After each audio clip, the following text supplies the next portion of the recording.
The material world. 41. A great obstacle to the obedience of Allah, the Exalted, is having false hope for a long life. It is an extremely blameworthy characteristic, as it is the main cause for a Muslim giving priority to amassing the material world over preparing for the hereafter. One only needs to assess their average 24-hour day and observe how much time they dedicate to the material world and how much time they dedicate to the hereafter in order to realize this truth. In fact, having false hope for a long life is one of the strongest weapons the devil uses in order to misguide people. When a person believes they will live long, they delay preparing for the hereafter, falsely believing they can prepare for it in the near future. In most cases, this near future never comes, and a person passes away without adequately preparing for the hereafter. In addition, false hope for a long life causes one to delay sincere repentance and changing one's character for the better, as they believe they have much time left to do this. It encourages a person to hoard the things of this material world, such as wealth, as it convinces them they will need these things during their long life on earth.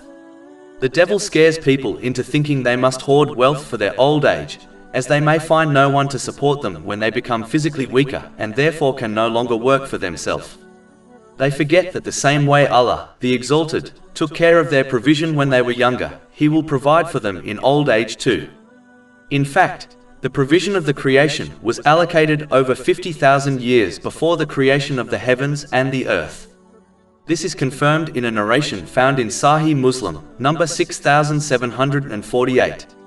It is strange how a person will dedicate 40 years of their life saving for their retirement, which very rarely lasts longer than 20 years, but fails to prepare in the same way for the eternal hereafter.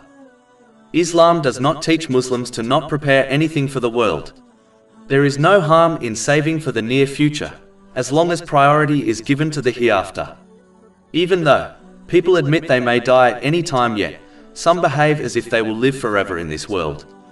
Even to the point that if they were given a promise of eternal life on earth, they would not be able to strive harder in order to accumulate more of the material world due to the restrictions of the day and night. How many people have passed away earlier than expected? And how many learn a lesson from this and change their behavior?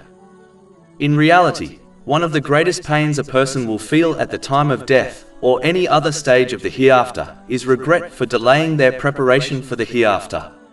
Chapter 63 Al-Munafiqun, verses 10 to 11. And spend in the way of Allah from what we have provided you before death approaches one of you, and he says, My Lord, if only you would delay me for a brief term so I would give charity and be of the righteous. But never will Allah delay a soul when its time has come. And Allah is aware of what you do.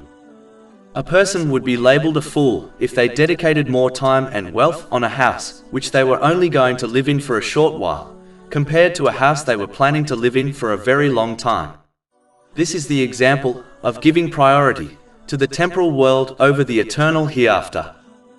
Muslims should work for both the world and the hereafter, but know that death does not come to a person at a time, situation, or age known to them, but it is certain to come.